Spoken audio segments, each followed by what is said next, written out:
Nationalism in France, तो बोलते हैं फ्रेंच रिवॉल्यूशन स्टार्टेड इन 1789। सबसे पहले फ्रांसीसी क्रांति कब शुरू हुई? 1789 को हुई। और इसका जो फर्स्ट एक्सप्रेशन, जो इंप्रेशन है वो देखने को कहाँ मिला हमें? 1789 को। कैसे हुआ इसको समझते हैं। 1789 में अब पहले बताइए नेशनलिज्म होता क्यों है? क्यों किसी के अंदर ऐसी भावना आती है कि देश एक साथ आए?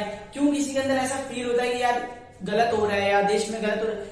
ऐसा तब होता है जब आपके साथ कोई क्राइम होना शुरू हो जाए और उसकी आवाज कोई ना सुने। लेकिन एक व्यक्ति के साथ होता है तो ये छोटे स्तर पर होता है, लेकिन जब ये पूरे देश में होने लगता है तब कई बार इसके अंदर नेशनलिज्म मतलब राष्ट्रवाद की भावना जगती है लोगों के अंदर। फिर वो राष्ट्र के प्रति वाद विवाद को रोकते हैं, खत्म करते हैं और यूनिफिकेशन करके एक साथ आके देश को सुचारू रूप से चलाते हैं, सही तरीके से देश को चलाने का कार्य करते हैं। तो फ्रांस के अंदर वहां पर लुई 16 नाम का एक व्यक्ति राजा था 1789 में, तो वहां से शुरू हुई इस क्रांति की शुरुआत। अब देखिए लुई 16 जो राजा था, लुई 16 जब राजा बना ना, तो उसके राजा बनने का सोचिए राजा बनता तो क्या होता है, उसका बहुत बड़ा राजपाट होता है। लेकिन उसकी किस्मत इतनी बेकार थी, वो राजा बना 16 साल की उम्र में, तो उसके पास राजपाट में कुछ भी खजाना नहीं था। उसके पास एक बहुत बड़ी जिम्मेदारी थी, क्या? ब्रिटेन का कर्ज वापस करना। और उसके बाद वर्सलाय पैलेस था, उसको देखिए पैलेस होता है वो लोग खुशी होती है, लेकिन पैलेस को साफ सुथरा रखना, उसमें बहुत सारे काम होते हैं, उसे बनाना, उसे मेंटेन करने में बहुत खर्चा आता था और उस खर्चे को कर्ज लुई 16 में बढ़ता जा रहा था। तो जैसे देखिए आपके पास कर्जा बढ़ेगा तो आप क्या करेंगे? इनकम करेंगे, इनकम को बढ़ाएंगे। तो उन्होंने भी सोचा इनकम कैसी बढ़ाया जाए, और राजा ने वहां पर क्या करा? इनकम बढ़ाने के लिए लोगों का कर बढ़ा दिया। जब लोगों का कर बढ़ाया तो हमें समझना पड़ेगा कि वहां के लोग कैसे थे।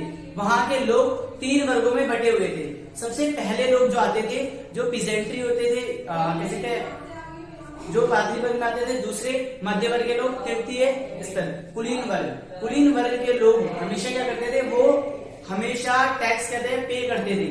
सिर्फ नीचे वाले लोग, जो पंडित साधु या चर्च टाइप के जो लोग थे वहां पर, वो ये चीजें नहीं करते थे, क्रिश्चियन लोग। और जो मेन लीडर्स थे और राजा मंत्री, ये लोग भी इसको टैक्स पे नहीं करते थे। टैक्स कौन पे करता था?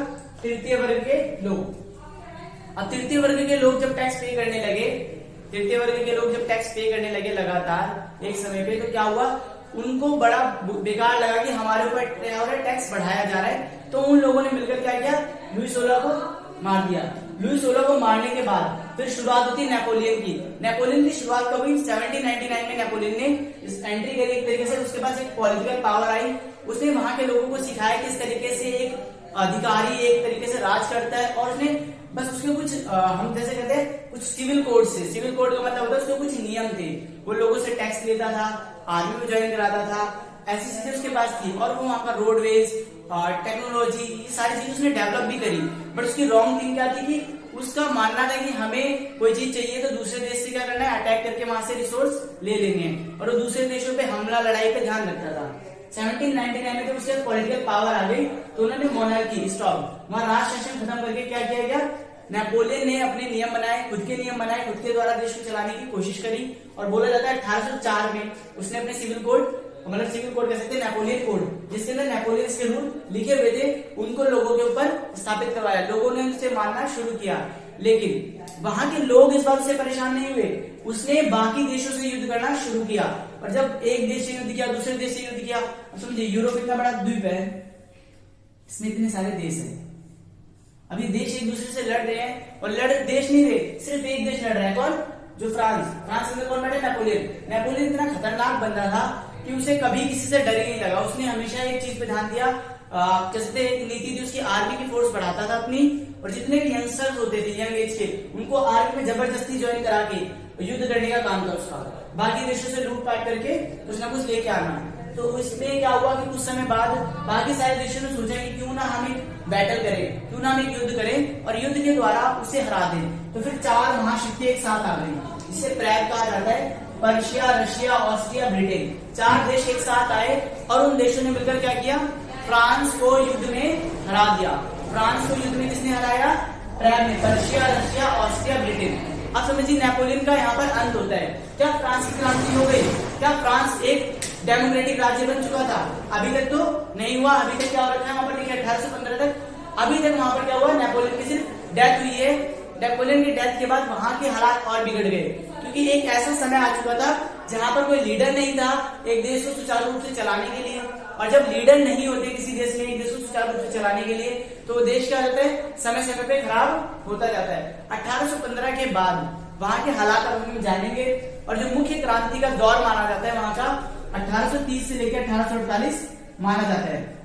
लेकिन एक क्वेश्चन जो आ सकता है, इंपॉर्टेंट भी है, वियतनाम संधि, बोलते ट्रीटी ऑफ वियना, क्या होता है इसका मतलब? इसका मतलब था कि जो लॉज बनाए थे, किसने? नेपोलियन ने लॉज बनाए थे, उन लॉज को क्या किया गया?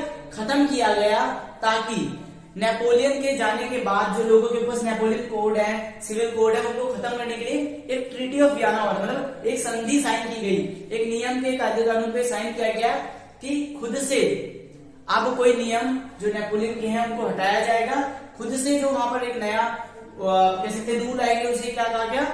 उसे उस रूल को शुरू करेंगे, ठीक है, नया रूल आएंगे। अब बताइए, जब अगर क्वेश्चन आ जाए वाटरलू का युद्ध क्या था, तो आप लोग कंफ्यूज हो जाएंगे। अब प्रैग के द्वारा जो अटैक किया गया, देखिए लिखा भी है बैटल ऑफ वाटरलू, प्रैग के द्वारा, मतलब पर्शिया, रसिया, ऑस्ट्रिया, ब्रिटेन के द्वारा जो युद्ध किया गया उसको क्या कहा गया? Battle of Waterloo. लेकिन ये याद कब रहेगा आपको? जब इसे आप रिपीट करिए मेरे साथ। देखिए हुआ क्या, शुरू से समझते हैं। हम इस चैप्टर में पढ़ रहे हैं एक बहुत इंपॉर्टेंट चीज, यूरोप के अंदर क्रांति की शुरुआत कैसे हुई, किस तरीके से राष्ट्रवाद शुरू हुआ। तो हमने पढ़ा यूरोप एक बहुत बड़ा महाद्वीप है, उस महाद्वीप के अंदर ये सारे देश हैं, 5 देशों के बारे में बात की गई है अभी, जिनके अंदर क्या क्रांति की शुरुआत हुई। सबसे पहले शुरुआत कहां से? ब्रिटेन से। लेकिन हम पढ़ रहे थे अभी फ्रांस के बारे में, फ्रांस की क्रांति के बारे में। तो फ्रांस की क्रांति शुरू 1789 में, वहां के राजा को मार दिया। राजा के मरने के बाद 1799 में नेपोलियन ने अपनी पॉलिटिकल पावर ली और 1804 में सिविल कोड लॉन्च करे। 1815 में नेपोलियन क्या हुआ? मारा गया। नेपोलियन के मरने के बाद ट्रीटी ऑफ वियना साइन हुआ। उसके बाद वहां पर नेपोलियन के रूल्स हटा के वहां पर नेपोलियन के मरने के बाद नेपोलियन के रूल्स हटा के 1830 से लेकर 48 के बीच में एक मुख्य दौर जो माना जाता है वो नेशनलिज्म इन फ्रांस था। उसके बाद ही नेशनलिज्म, मतलब वहां पे कह सकते हैं लोगों ने राष्ट्रवाद को बढ़ावा देके वहां पर एक डेमोक्रेसी लॉन्च करी। डेमोक्रेसी कैसे आई, तो ये दौर हमें बहुत ध्यान से पढ़ना है, तो यहां तक आप पढ़ लीजिए, फिर हम इसके आगे नोट्स लेके आते हैं। हम कंटिन्यू करते हैं ट्रीटी ऑफ वियना के टॉपिक को।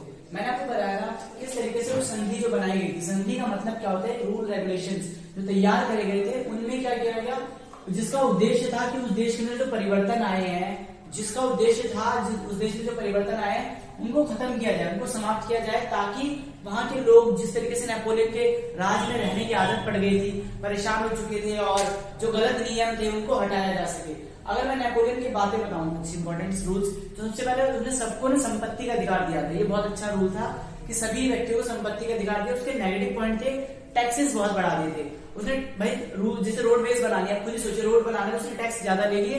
टैक्स ज्यादा लेने की वजह से क्या हुआ कि वहां के लोग परेशान होने लगे, वहां के लोगों को जबरदस्ती आर्मी में भर्ती कराया गया, ठीक है। अब क्या हुआ, यहाँ पर कुछ इंपॉर्टेंट चीजें। 1799 फ्रांस में क्या हुआ, ली पैट्री और ली चिकयान ने क्या किया, emphasise unity community to equal rights. उन्होंने कहा कि जितने भी लोग रहते हैं फ्रांस के अंदर, सबको अधिकार होने चाहिए और एक जैसे मतलब मैंने बताया कि वहां 3 तंत्रों में लोग बटे हुए थे, एरिस्टोक्रेसी, पेजेंट्री और मिडिल क्लास। तो 3 वर्गों को लोगों के अलग अलग अधिकार थे। अब जब तीनों वर्गों को अलग अलग अधिकार दिए जाएंगे तो क्या होगा, भेदभाव लगेगा। जैसे क्या होता है कि हमारे यहाँ पर क्या होता है कि 3 वर्ग अगर बांट लिया जाए, जैसे हम ऊंची निचली जाति में बांट दिया जाए, धर्मों को लेकर भेदभाव किया जाए, तो क्या आपको अच्छा लगेगा? तो कुछ समझ आएगी सर ये गलत हो रहा है, क्योंकि जो चीज हमारे लिए है वो सभी के लिए क्या है, कॉमन है। तो यही सब चाहते थे कि इक्वल राइट्स हो, और इसके लिए बहुत बड़े जो नेम है आ सकते हैं, ले पैट्री और ले चितोयान। इन्होंने बहुत अच्छा काम किया।